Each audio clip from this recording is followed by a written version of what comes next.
Selamat menonton ceramah Ustadz Sa'di Hidayat tentang keutamaan tahajud. Tahajud bangun malam, walaupun cuma 2 rakaat.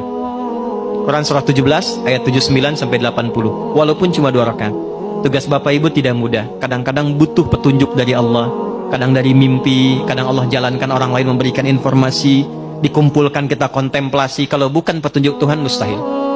Kata Allah, bangun malam, wa minal laili fatahajjad bi nafilatan lak. Aku berikan 4 hal. 1, asa ayyab'atsaka rabbuka maqaman mahmuda.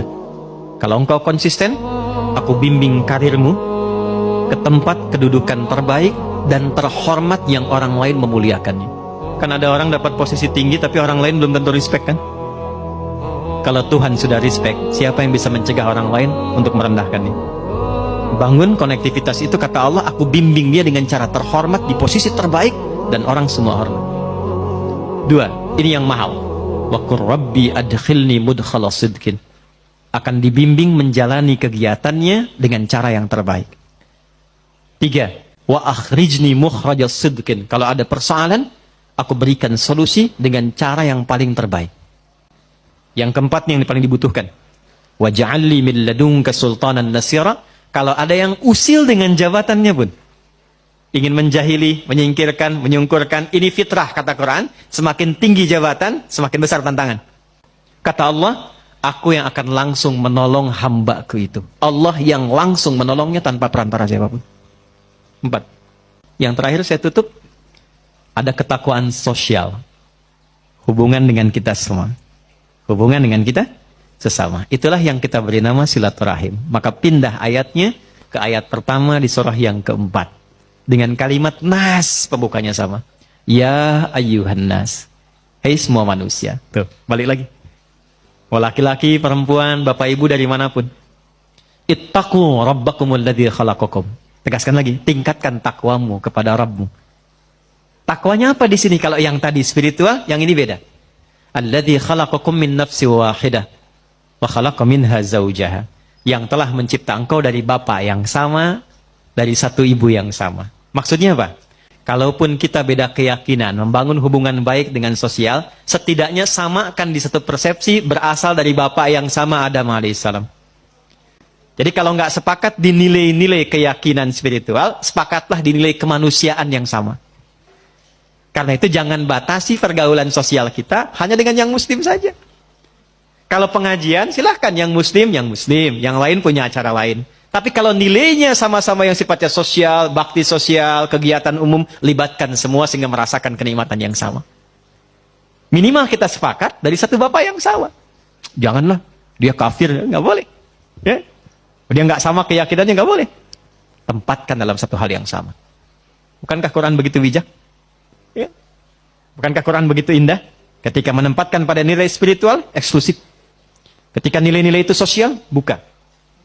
Wabatha minhuma rijalan katsiran wa nisaa. Setelah itu lahirlah keturunan-keturunan menyebar, lelaki perempuan. Dalam pergaulan itu boleh jadi ada khilaf yang membuat pergaulan dan hubungan menjadi kusut. Maka turunlah kelengkapan ayatnya. Wattaqullah, hei yang muslim, bertakwalah kepada Allah. Jangan sampai di dunia rajin sholat tapi punya masalah dengan teman-temanmu sehingga engkau sulit untuk dihisab di hari kiamat.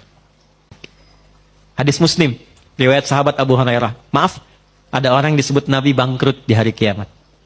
Izin, ini masih ada waktu? Masih. Sampai jam berapa kita? Oh, silahkan sampai jam 12. Saya 11:04 pulang. Saya mau ke Banten. Ya, izin sebentar, maaf. Jadi ada, sedang begini, Nabi sedang duduk-duduk dengan sahabat. Beliau tanya, atadruna al-muflis, tahu nggak kalian orang yang bangkrut? Satu sahabat jawab, al-muflisu fina ma la dirham lahu wa la mata'. Ya Rasulullah, orang bangkrut menurut kami, orang yang sudah tidak punya aset sedikit pun, tidak punya uang 1 sen pun. Teori ekonominya pas, benar secara ekonomi. Perhatikan jawaban Nabi. Maaf, yang mengaku umatnya Nabi Muhammad, tolong highlight ini. Al-muflisu min ummati, orang yang bangkrut di akhirat dari kalangan yang mengaku umatku itu. Nabi tidak mengatakan umatnya Musa, umatnya Isa, tapi ada yang mengatakan umatnya Nabi Muhammad. Ya'ti yaumal qiyamati bi salatin. Dia datang di hari kiamat dengan pahala rajin sholat. Jadi sholatnya rajin. tahajud, dia sholat sunnah duha dan sebagainya. Wasyamin, rajin puasa sunnah. Hati-hati Pak Adeng nih, sedang puasa sunnah nih. Rajin puasa, bukan Ramadan saja, puasa sunnah, puasa. Senin, Kamis, Ayamul Bid, puasa Syawal. Wa zakatin, gak telat zakat. Bahkan disiapkan sebelum waktunya. Kemudian, dia sholat, dia puasa, zakat, mungkin juga haji dan umrah. Cuma sayang, wa ya'ti qad syatama hadza. Tapi lisannya gatal cela orang. Senang mencela. Ya, mencela itu sekarang lisan turun ke tangan tuh. Turun ke tangan. Ada ayatnya, al-yauma nakhtimu ala afwahim wa tukallimuna aydihim. Sekarang itu ayat Yasin itu berlaku. Kadang orang mencela lisannya diam tapi tangannya itu komen. Tangannya komen kan? Sudah mulai sekarang ya. Tinggalnya di Singaparna tapi statusnya sampai Singapura kan? Tungguin gitu kan? Dan terlibat di situ. Itu pembuktian terbaik sekarang, muncul sekarang. Dan masalah paling banyak kan sekarang, Pak ya? ITE yang banyak diadili itu. Ya. Wa qadzafa hadza, suka nuduh dengan bukti yang tidak ada. Maaf, wa daraba hadza, senang berkelahi. Puncaknya wasafaka dama hadza. Ada yang menumpahkan darah, membawa nama agama dengan jalan yang tidak benar. Tembak sana, bom sana, dor, Allahu Akbar, Allahu Akbar. Dan itu oleh Nabi jauh-jauh diingatkan.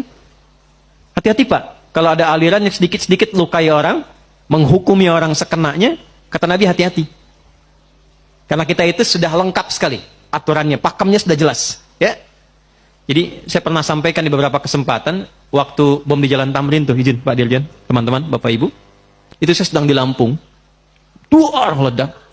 Itu pertanyaan pertama langsung bertanya, Ustadz, apakah bom di Jalan Tamrin termasuk jihad fisabilillah? Saya bilang dengan sederhana sekali, Pak, sependek pengetahuan saya, jihad fisabilillah itu jihad di jalan Allah, bukan di Jalan Tamrin. Tapi itu pembuktian terbaik dari apa yang Nabi sampaikan dulu. Nah, orang-orang ini ketika pulang, ini spiritnya, hukum positifnya supaya kita koreksi diri, jangan sampai terjadi. Nanti tu'khadhu hadza min hasanati wa hadza min hasanati. Yang baiknya akan ditimbang karena Allah adil. Tapi untuk nutup yang buruknya. Jadi kalau ada orang sholat, senang sekali usil pada orang dengan lisannya, dia caci maki orang, pahala sholatnya diberikan pada yang dicaci itu. Ada orang puasa, tapi saat yang bersamaan bikin hoax, maka pahala puasanya ditarik, ditutupkan pada dosa hoaxnya itu. Ada orang haji, saat bersamaan fitnah, orang diambil pahala haji yang diberikan pada yang difitnah itu.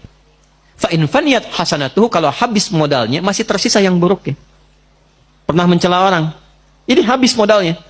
Maka itu yang disebut dengan bangkrut. Faturiha finnar, dilemparkan ke neraka dulu untuk dicuci. Maka apa yang harus dilakukan saat masih hidup sebelum wafat? Fattaqullaha alladzi tasaaluna bihi wal arham. Maka kata Allah dipesankan, bertakwalah engkau yang telah beriman, yang muslim. Jangan sampai pulang punya persoalan. Kumpul dengan teman-temanmu, lihat keluargamu, anak istrimu, tetanggamu, teman-temanmu di kantor, dalam pekerjaan, maka bangun silaturahim ini.